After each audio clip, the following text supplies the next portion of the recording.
चलते हैं mic number 2 की तरफ। वहां पर अगर कोई गैर मुस्लिम भाई मौजूद हैं और उनके जहन में कोई सवाल है तो सवाल कर सकते हैं। माइक नंबर 2 से। जी, मेरा नाम राजेंद्र प्रसाद शाह है।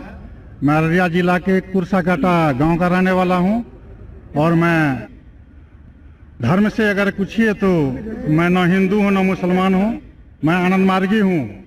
मैं भागवत धर्म को मानता हूं। इसलिए आजन मेरे मन में एक शंका है, जहां गीता कहती है धर्म संस्थापना था संभवामी जुगे जुगे, और मुसलमानों से सुनता हूं तो मोहम्मद इज द लास्ट पैगंबर।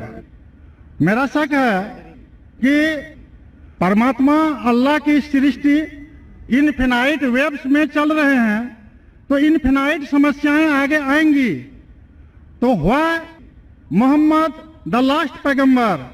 अगर ये सही है तो गीता का यह, कृष्ण का यह घोषणा संभवामी जुगे जुगे क्या गलत है? भाई साहब ने अच्छा सवाल पूछा है। उन्होंने हवाले था भगवत गीता का, जिसमें कृष्ण कहते हैं, उन्होंने कहा, संस्कृत में तर्जुमा नहीं किया। श्री कृष्ण कहते हैं कि जब भी इस धरती पे जुल्म होगा तो उस वक्त भगवान एक पैगंबर को भेजेंगे और हर दौर में एक पैगंबर आएगा। संभवान योगी हो गए, हर युग में आएगा। तो भाई का सवाल है, क्या कृष्ण गलत है? अब मुसलमान क्यों कहते हैं कि मोहम्मद सल्लल्लाहु अलैहि वसल्लम आखिरी पैगंबर है? भाई साहब, सबसे पहले हम कहते हैं मोहम्मद सल्लल्लाहु अलैहि वसल्लम आखिरी पैगंबर है क्योंकि यह कहा गया कुरान मजीद में सूरह आज़ाब में, सूरा नंबर 33 आयत नंबर 40 में कहा गया, मा कान मोहम्मद अबा अहदिम मिर्जालिकुम वलाकि रसूलुल्लाह व खातिमुन नबीन व कान अल्लाहु बिकुल्लि शैइन अलीमा। कि मोहम्मद सल्लल्लाहु अलैहि वसल्लम आप लोगों में से किसी के वालिद नहीं है, लेकिन खातिमुन नबीन है, आखिरी नबी है। क्योंकि कुरान मजीद में कहा गया है कि मोहम्मद सल्लल्लाहु अलैहि वसल्लम आखिरी नबी है, हम इस पे यकीन रखते हैं। जहां तक कि आपने कहा श्री कृष्ण, मैं श्री कृष्ण की बात को मानता हूं कि जब भी इस धरती पे गलत काम होंगे उस वक्त खुदा एक पैगंबर को भेजते, और हर दौर में एक पैगंबर भेजेंगे। बिल्कुल गलत नहीं है, आपको समझने में गलती हुई। क्योंकि जब आप पढ़ेंगे भगवत गीता, भगवत गीता को कहा गया है कि ये वेद का निचोड़ है, it is the nectar of the Veda, Veda का निचोड़ है। और जब आगे आप पढ़ेंगे, लिखा हुआ कल्कि पुराना में, कल्कि पुराना में लिखा है, कल्कि पुराना चैप्टर नंबर 2 श्लोक नंबर 5, 7, 11, 15 में लिखा है कि एक कल्कि अवतार आएंगे जो कल युग में आएंगे, और कल युग आखिरी युग होगा, और ये कल्कि अवतार लोगों को सही रास्ता दिखाएंगे। और ये कल्कि अवतार के वालिद का नाम है विष्णु यास, मतलब भगवान का नौकर। अरबी में अब्दुल्ला, जो नाम थे मोहम्मद सल्लल्लाहु अलैहि वसल्लम के वालिद का। उनके वालिदा का नाम होगा सुमति, सुमति मतलब अमन, शांति। अरबी में होगा आमिना, जो नाम था मोहम्मद सल्लल्लाहु अलैहि वसल्लम के वालिदा का नाम। वो पैदा होंगे अमन के शहर में जो है मक्का। वो पैदा होंगे ऐसे खानदान में जो उस शहर के चीफ होंगे। हम जानते हैं मोहम्मद सल्लल्लाहु अलैहि वसल्लम कुरैश खानदान में पैदा हुए। उनके 4 करीब दोस्त होंगे। हम जानते हो 4 खुलफा राशिदीन है, हजरत अबू बकर, हजरत उमर, हजरत उस्मान, हजरत अली रज़ियल्लाहु अन्हु। अल्लाह सुब्हानहू व तआला की रहमत सब पे हो। उनको सबसे पहली वही मिलेंगी एक गार में, एक केव में। हम जानते हैं मोहम्मद सल्लल्लाहु अलैहि वसल्लम को सबसे पहले वही मिली गारे हिला में। उनको रात के वक्त सबसे पहले वही आएगी।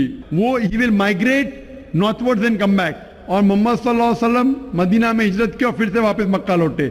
ये सारी निशानियां जो लिखी है कल के अवतार के बारे में, वो हूबहू उतरती है मोहम्मद सल्लल्लाहु अलैहि वसल्लम पे। हर युग में एक अवतार आएगा, आखिरी युग होगा कल युग। ये कल युग है भाई साहब, ये कल युग है।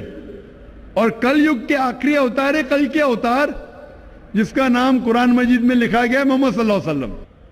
तो ये जो आपकी भगवत गीता में लिखा है, मेरे हिसाब से सही लिखा हुआ है कि हर युग में एक अवतार आएगा। और आखिरी युग है लिखा हुआ है कल की पुराना में वो कल युग है, और कल युग क्या अवतार है, कल की अवतार। तो आप सबको जोड़ेंगे तो पता लगता है कि आपके वेद में भी कई निशानी है मोहम्मद सल्लल्लाहु अलैहि वसल्लम की, कई बार मोहम्मद सल्लल्लाहु अलैहि वसल्लम का जिक्र है। कम से कम 100 हवाले तो मैं दे सकता हूं जिसमें मोहम्मद सल्लल्लाहु अलैहि वसल्लम का जिक्र है।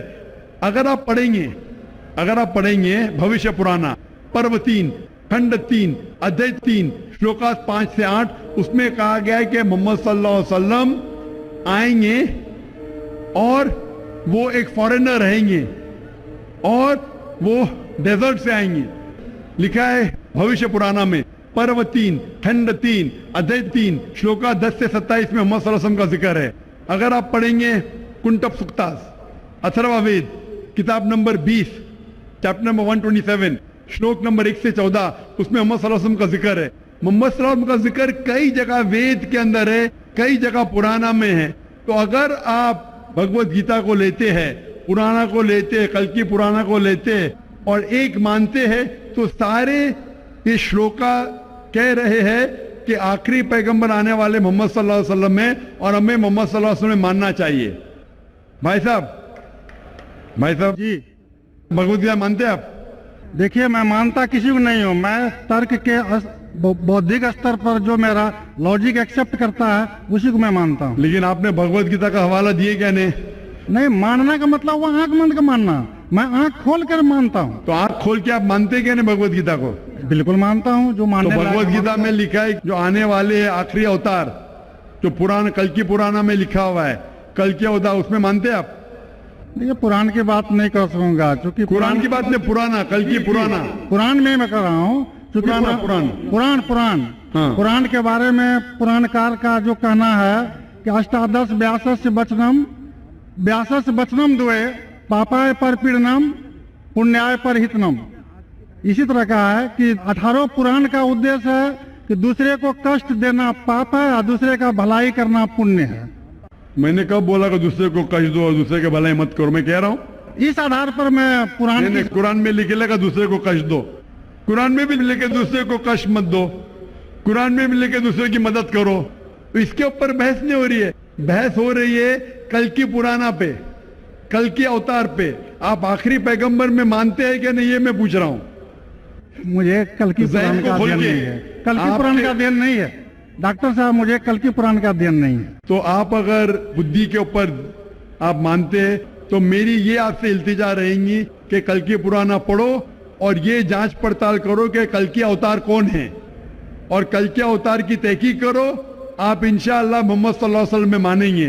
तो मेरी आपसे इल्तिजा है कि आप इस पे तहकीक करो कि आखिरी अवतार कौन है और इंशाअल्लाह आपको हिदायत देंगे अल्लाह ताला।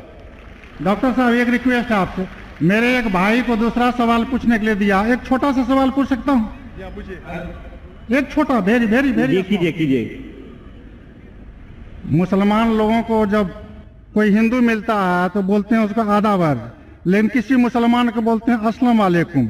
मुझे लगता है कि एक मुसलमान हिंदू और मुसलमान के बीच भेदभाव करता है, कृपया आप स्पष्ट कीजिए इसको। भाई साहब का सवाल है कि अगर कोई मुसलमान हिंदू से मिलता है तो आदाब अर्ज करता है, अगर कोई मुसलमान से मिलता है तो अस्सलाम वालेकुम कहता है, तो हिंदू मुसलमान में भेदभाव क्यों? भाई साहब, हिंदू मुसलमान में भेदभाव तो रहेगा, मैं आपके सवाल का जवाब दूंगा, क्योंकि हिंदू हिंदू है, मुस्लिम मुस्लिम है, लेकिन एक दूसरे का साथ देना चाहिए और एक दूसरे को समझना चाहिए। पहले भाई साहब जिसने सवाल किया था उन्होंने मुझे आदाब कहा तो मैंने उनसे कहा अस्सलाम वालेकुम, कहा कि नहीं? जी जी जी, कहा ना। हिंदू ने मुझसे क्या कि आदाब कहा कि नहीं? मैंने उनसे सलाम कहा कि नहीं? जी मैं गौर किया था। गौर किया, माशाअल्लाह। लेकिन तो गौर किया तो कहा क्यों नहीं कि आपने ऐसा नहीं कहा? वो हिंदू भाई ने मुझे आदाब कहा। डॉक्टर साहब, जी हाँ, you are not only one मुसलमान, आई सी lakhs of मुसलमान, but this quality find only in you. Only in me, माशाअल्लाह, ओनली इन यू। भाई साहब कह रहे कि वो खुद मुसलमान को जानते, सिर्फ मुझ में देखा कि मैंने सलाम कहा। जी, इसकी वजह यह है क्योंकि उलमा में इख्तिलाफ है कि आप गैर मुसलमान को सलाम कर सकते हैं क्या नहीं। पहला ये जान ले अस्सलामु अलैकुम की मानी क्या है। अस्सलामु अलैकुम की मानी है कि आप पे सलामती हो। अस्सलामु अलैकुम व रहमतुल्लाहि व बरकातुहू, आप पे सलामत रहे, रहमत रहे और बरकत रहे ना। इसमें इख्तिलाफ है मुसलमानों में, मुसलमान उलमा में, कि आप गैर मुसलमान को सलाम कर सकते हैं, कहने गैर मुसलमान के सलाम का जवाब दे सकते, इसमें इख्तिलाफ है। क्योंकि एक हदीस है जिसमें अल्लाह के रसूल फरमाते हैं, क्योंकि एक हदीस है जिसके अंदर यहूद लोग मुसलमान को कहते अस्सलाम वालेकुम। अस्सलाम वालेकुम का मानी आप पे मौत हो, साम के मानी मौत, अस्सलाम वालेकुम आप पे मौत हो। तो अल्लाह के रसूल ने फरमाया आपको अलैकुम उन पे भी। तो ये हदीस है, सही हदीस है। यहूद लोग कहते थे मुसलमान को छेड़ने के लिए अस्सलाम वालेकुम आप पे मौत हो, तो अल्लाह के रसूल ने फरमाया आपको अलैकुम आप पे भी हो। तो इसकी वजह से इख्तिलाफ, और कई हदीसें हैं, मैं ज्यादा बहस में नहीं जाना चाहूंगा, लेकिन यह कहना चाहूंगा कि कुछ उलमा यह भी कहते हैं कि आप अस्सलाम वालेकुम कह सकते, क्योंकि कुरान मजीद की एक आयत है सूरह निसा में, सूरह नंबर 4 आयत नंबर 86 इसमें कहा है, अगर कोई आपको ग्रीट करता है, अगर कोई ग्रीट करता है तो आप और बेहतरीन तरीके से ग्रीट करो। अगर कोई आपको ग्रीट करता है और बेहतरीन तरीके से ग्रीट करो, या कम से कम उतना। तो अगर कोई अस्सलाम वालेकुम कहता है, मुझे कहना चाहिए वालेकुम अस्सलाम व रहमतुल्लाह। अगर कोई कहता है अस्सलाम वालेकुम व रहमतुल्लाह, मुझे कहना चाहिए वालेकुम अस्सलाम व रहमतुल्लाह बरकातहू, या कम से कम उतना, ये जरूरी है। तो इसीलिए अगर कोई मुसलमान मुझसे आदाब करे तो आदाब से बेहतर क्या है, अस्सलाम वालेकुम। और अल्लाह के रसूल के लिए कहा गया, मोहम्मद सल्लल्लाहु अलैहि वसल्लम के लिए, अल्लाह फरमाते जो मैंने तकरीर में बयान किया सूरह अंबिया में, सूरह नंबर 21 आयत नंबर 107 में, वमा अरसलना का इल्ला रहमत लिल आलमीन, कि हमने मोहम्मद सल्लल्लाहु अलैहि वसल्लम को नहीं भेजा लेकिन रहमत बना के सारे इंसानों के लिए, सारे आलम के लिए। तो जब मोहम्मद सल्लल्लाहु अलैहि वसल्लम सारे इंसानों के लिए रहमत बन सकते, तो क्या मैं अस्सलाम वालेकुम व रहमतुल्लाह नहीं कह सकता हूं? तो इस बुनियाद पे उलमा का इख्तिलाफ है कि अस्सलाम कह सकते हैं। कहने मैं उन उलमा में मानता हूं जो कहते हैं कि आप गैर मुसलमान को सलाम कह सकते और जवाब भी बेहतरीन दे सकते।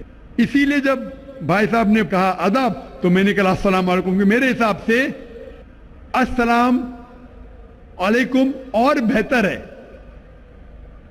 आदाब से बेहतर है अस्सलाम वालेकुम, कि आप पे सलामती हो, रहमत हो और बरकत हो। तो भाई साहब मेरे नजदीक गैर मुसलमान के लिए सलामती चाहना अच्छी चीज है, और इसीलिए मैं आपके लिए सलामत चाहता हूं भाई साहब। भाई साहब ये lot of thanks to you sir. मैं सलामत चाहता हूं, और लेकिन सिर्फ मुंह से नहीं, मैं चाहता हूं अमल से आप सलामती पाओ। इसीलिए मैं कहता हूं कि तहकीक करो कल के अवतार के बारे में, आखिरी पैगंबर के बारे में, मोहम्मद सल्लल्लाहु अलैहि वसल्लम के बारे में, तो आपको सलामती इस दुनिया में रहेंगे और आखिरत में भी इंशाअल्लाह।